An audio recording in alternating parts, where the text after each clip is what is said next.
ये कहानी है एक ऐसे गरीब परिवार की जिसमें दो माता पिता और दो बालक बालिका रहते थे, अर्थात उनके पुत्र पुत्री। एक दिन जब दोनों माता पिता गरीबी से बुरे हाल के कारण बाहर फसल काटने जाते हैं, तब उनके ऊपर आकाशीय बिजली गिरने के कारण उनकी मृत्यु हो जाती है। कुछ इस प्रकार ये नाटक आगे बढ़ता जाएगा और आप बस इसकी कड़ी से कड़ी जोड़ते जाएंगे। तो नाटक का पहला सार कुछ यूं था कि संघर्षों की चादर से लिपटा एक परिवार, धन दौलत का पता नहीं पर गरीबी थी खूब आबाद। दोनों पालने जाते बच्चों को छोड़ मजदूरी करने, समय था बारिश का, लगी बिजलियां जोरों से गिरने।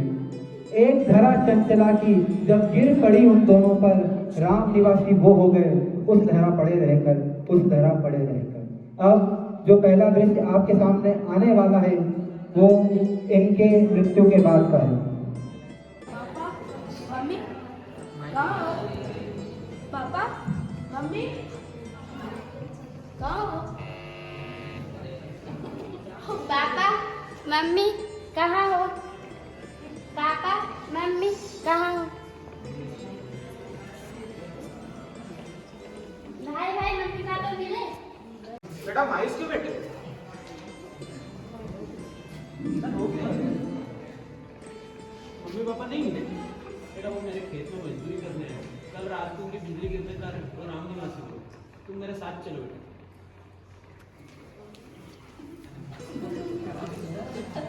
खेत का मालिक अर्थात उन बच्चों का फरिश्ता, क्योंकि अभी तो वो उन्हें अपने साथ दिल्ली ले गया था। उन बेचारे बच्चों को क्या पता था कि दिल्ली जाके उनकी हालत क्या होने वाली है।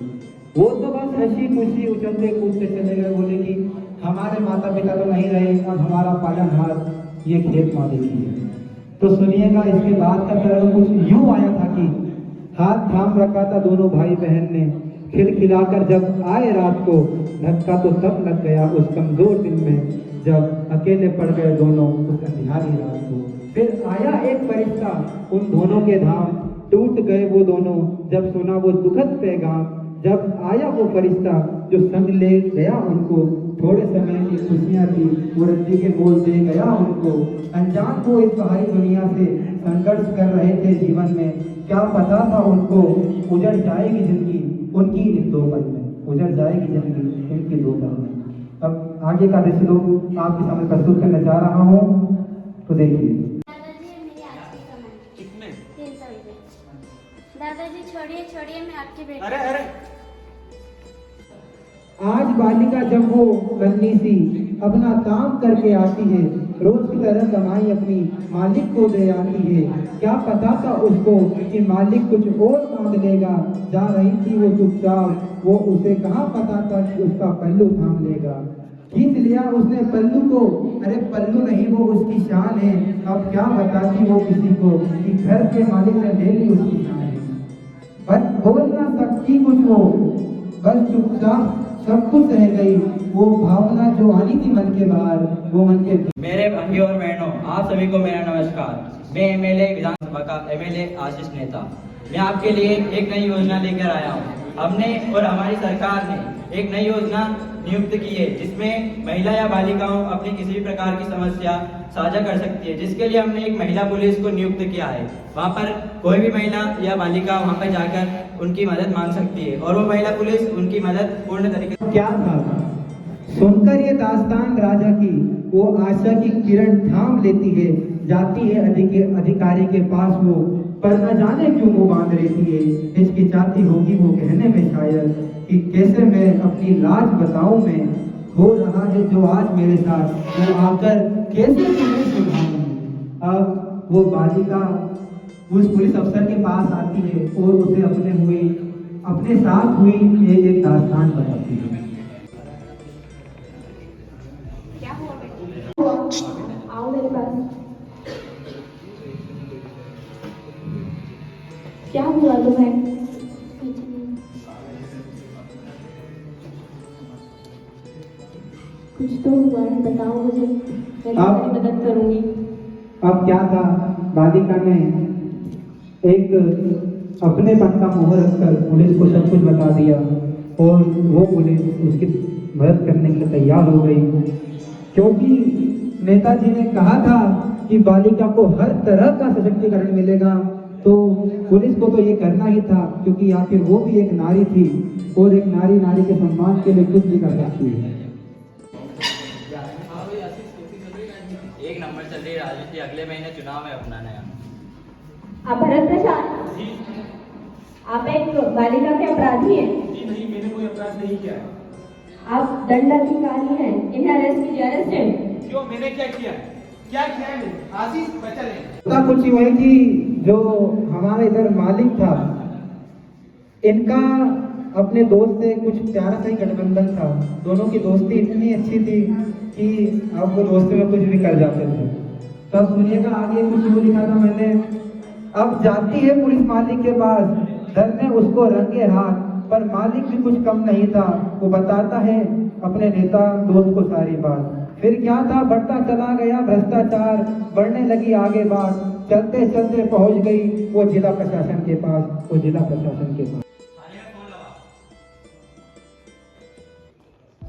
मैं आशीष एमएलए बोल रहा हूँ। थाने में एक मुलजिम को बंद किया, उसे जल्दी से जल्दी छोड़ दीजिए। सर वो एक अपराधी है, हम उसे नहीं छोड़ सकते। मैंने जितना बोला उतना कीजिए, वरना आपकी 2 मिनट में भर्ती उतर जाएगी। Yes sir. सर आपने अपराधी को छोड़ा है, उसने आपको गुनाह किया है। आप अपने काम से काम रखो, नहीं तो आपको सस्पेंडेड कर दिया जाएगा। थूकती हूँ मैं ऐसी नौकरी। भ्रष्टाचार अब होना क्या था, जब नेता ने अपने मालिक मित्र को छुड़ा लिया था, अब आगे ये भ्रष्टाचार की चेन और लंबी होती गई, भ्रष्टाचार बढ़ता गया पर रुका नहीं। तो इस बात के लिए कुछ यूँ लिखा गया है कि भ्रष्टाचार रुका नहीं यहीं तक, अभी तो और आगे बढ़ता गया। सत्य के लिए आवाज उठाने वाली पुलिस को सनातन पत्र भी थमाया गया। धमकी दी नौकरी से निकालने की, बात तो जान तक भी आ गई थी, पर कुछ करना पाया प्रशासन, वो कुछ इस्तीफा देने आ गई थी। फिर वो निडर अकेली उस लड़की का साहस बढ़ाती है, करके जतन बहुत उसको निडर बनाती है, बताती है ताकत उसको खुद के अधिकार बताती है। जागरूक करना था उसे सभी को, तो पूरी बात सभी को बताती है, तो पूरी बात सभी को बताती है। हाय हाय, क्यों शोर मचा रहे हैं यहाँ पर? आपका काला चिट्ठा दुनिया के सामने लाएंगे हम। आप कुछ भी कर लो, आप मेरा कुछ नहीं बिगाड़ सकते। था उस पुलिस अधिकारी ने भी नेता को जेल में ढालने की डाल दी थी। देखिए ज्यादातर इन मामलों में होता कुछ यूँ है ना कि हमारी जो पुलिस अधिकारी है वो तो पहले से ही बहुत सहनशील थी।